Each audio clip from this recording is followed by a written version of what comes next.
the Great Canadian Maple Syrup Heist. Welcome back to the evidence log. The investigation starts now. In the quiet province of Quebec, Canada, a crime of sticky proportions was about to unfold. This wasn't a bank vault or a museum, but a warehouse holding Canada's most precious liquid gold, maple syrup.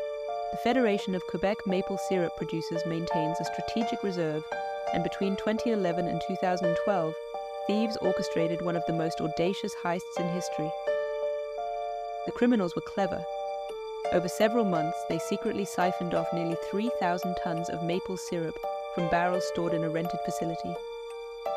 That's almost 10,000 barrels, valued at an astonishing $18 million. How did they pull it off?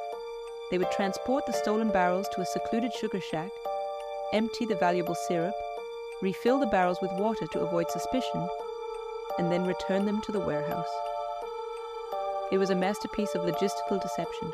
The scheme was only discovered during a routine inventory check when an inspector nearly fell off a stack of barrels that felt suspiciously light.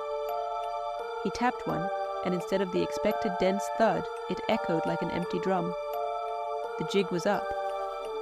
The investigation, codenamed Project Angler, kicked into high gear, involving hundreds of interviews and a deep dive into the close-knit world of syrup producers. The evidence trail led investigators to a small group of career criminals and even insiders within the industry. It was a complex web of deceit, greed, and betrayal. Eventually, more than 24 people were arrested.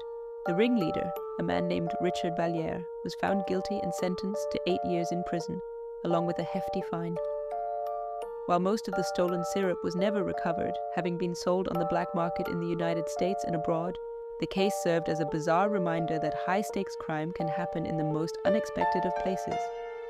It was a sweet deal that ultimately turned sour. Please like and subscribe for more investigations from the Evidence Log.